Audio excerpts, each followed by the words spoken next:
नमस्कार मित्रों, आज की सामान्य अध्ययन की क्लास आपकी परीक्षा के दृष्टिकोण से बहुत ही ज़्यादा महत्वपूर्ण होने वाली है और यह क्लास बिहार शिक्षक भर्ती परीक्षा टीआरई 3.0 सभी राज्यों के टेट, सीटेट और सभी एक दिवसीय परीक्षाओं के लिए महत्वपूर्ण है और खास तरह से उत्तर प्रदेश पुलिस की परीक्षा में जो प्रश्न पूछे जाएंगे उसके लिए भी महत्वपूर्ण है।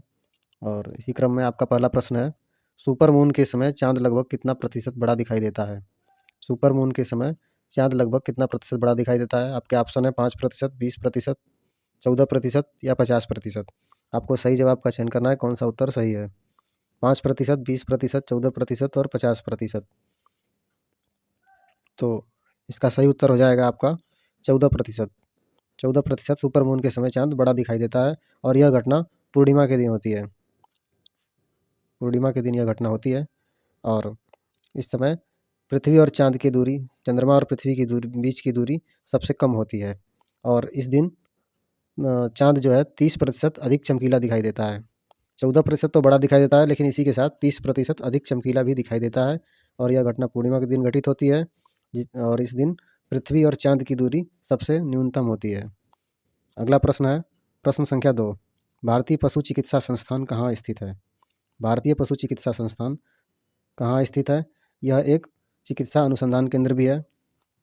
आपके ऑप्शन हैं पटना, आगरा, भोपाल, इज्जतनगर।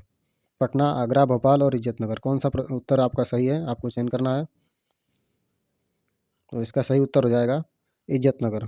इज्जतनगर इसका सही उत्तर है। विकल्प संख्या 4 इसका सही उत्तर है। इज्जतनगर उत्तर प्रदेश के राज्य के बरेली जिले में पड़ता है। बरेली में यह पड़ता है और यह एक पशु चिकित्सा अनुसंधान संस्थान है और भारत की प्रमुख पशु चिकित्सा संस्था भी है और इसकी स्थापना 1889 ईस्वी में हुई थी। 1889 ईस्वी में इसकी स्थापना की गई थी। प्रश्न संख्या 3, देश का एकमात्र कौन सा राज्य है जिसकी राजभाषा अंग्रेजी है? आपने देखा होगा अधिकतर राज्यों की राजभाषा हिंदी है, लेकिन देश का एकमात्र कौन सा राज्य है जिसकी राजभाषा अंग्रेजी है? आपके विकल्प हैं गोवा, नागालैंड, मिजोरम या अरुणाचल प्रदेश। गोवा, नागालैंड, मिजोरम या अरुणाचल प्रदेश, कौन सा विकल्प आपका सही उत्तर है? आपको चयन करना है, सही विकल्प कौन सा है? तो इसका सही विकल्प हो जाएगा नागालैंड। नागालैंड की राजकीय भाषा जो है वो अंग्रेजी है। यहाँ के जो भी राजकीय कार्य होते हैं वो अंग्रेजी भाषा में ही संपन्न कराए जाते हैं। अगला प्रश्न है, प्रश्न संख्या 4, नालंदा विश्वविद्यालय का संस्थापक है। नालंदा विश्वविद्यालय की स्थापना किसने की थी? इसका संस्थापक कौन है? आपके विकल्प हैं स्कंदगुप्त, चंद्रगुप्त, कुमारगुप्त, समुद्रगुप्त। आपको सही विकल्प का चयन करना है कि इसका सही उत्तर कौन सा है।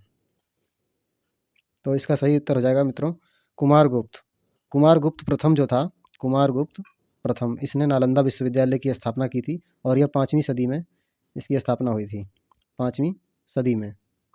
और जो कुमारगुप्त था इसका शासनकाल माना जाता है 450 से लेकर के 470 ईस्वी तक इसका शासनकाल माना जाता है और इसी के शासनकाल में नालंदा विश्वविद्यालय की स्थापना हुई थी। अगला प्रश्न है, प्रश्न संख्या 5, अकबर और महाराणा प्रताप के बीच हुए युद्ध को किस नाम से जाना जाता है? अकबर और महाराणा प्रताप के बीच हुए युद्ध को किस नाम से जाना जाता है? बक्सर का युद्ध, पानीपत का युद्ध, हल्दी घाटी का युद्ध, कुरुक्षेत्र का युद्ध, कौन सा विकल्प आपका सही है? आपको सही उत्तर का चयन करना है, कौन सा विकल्प आपका सही है? बक्सर का युद्ध, पानीपत का युद्ध, हल्दी घाटी का युद्ध या कुरुक्षेत्र का युद्ध, कौन सा विकल्प आपका सही है? अकबर और महाराणा प्रताप के बीच जो युद्ध हुआ था वो हुआ था हल्दी घाटी का युद्ध। हल्दी घाटी का युद्ध जो हुआ था यह हुआ था 18 जून 1576 को।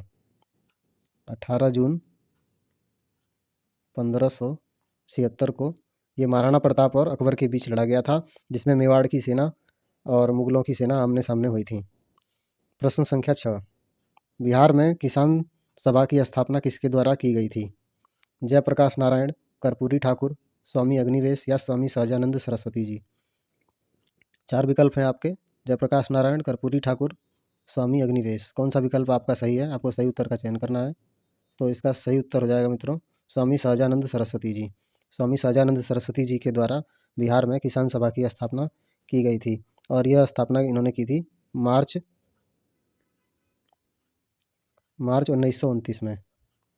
मार्च 1929 में इन्होंने इसकी स्थापना की थी। स्वामी सहजानंद जी का जन्म जो था वो 22 फरवरी को हुआ था।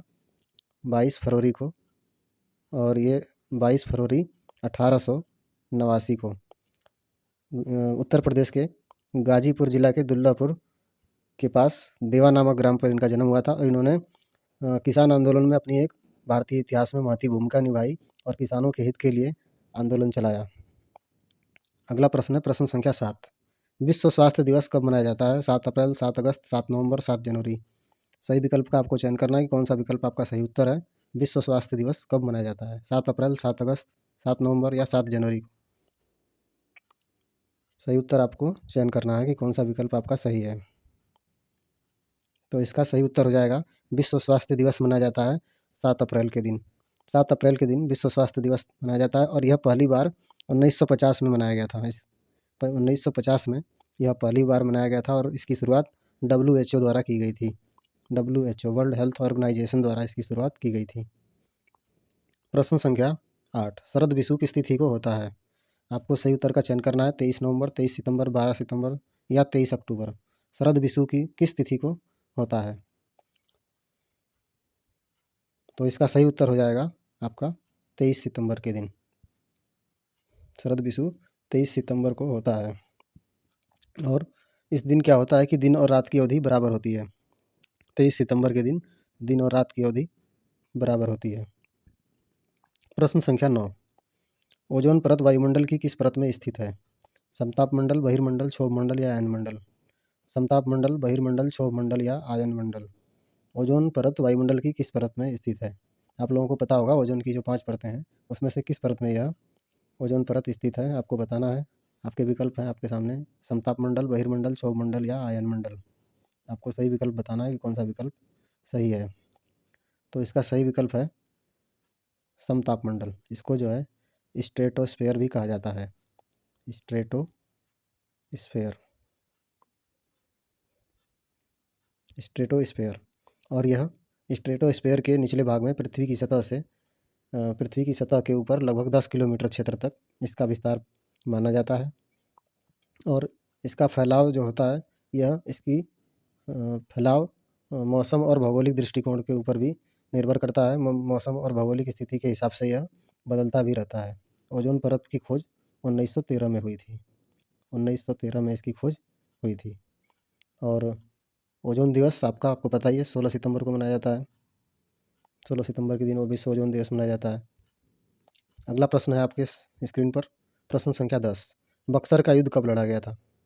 बक्सर का युद्ध आपको बताना है कि कब लड़ा गया था। 1762, 1764, 1765 या 1763। 4 विकल्प आपके सामने हैं। 1762, 1764, 1765 या 1763 में। आपको सही उत्तर का चयन करना है।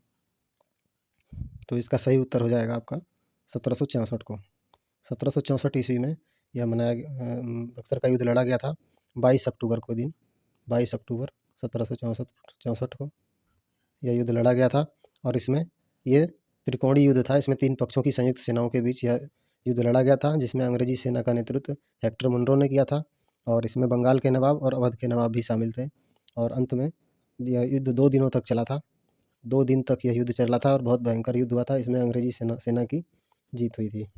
तो आज के महत्वपूर्ण प्रश्नों की श्रृंखला यहीं पर खत्म होती है और अगली एक नई श्रृंखला के साथ और बहुत महत्वपूर्ण प्रश्नों की सीरीज के साथ आपसे पुनः मुलाकात होगी।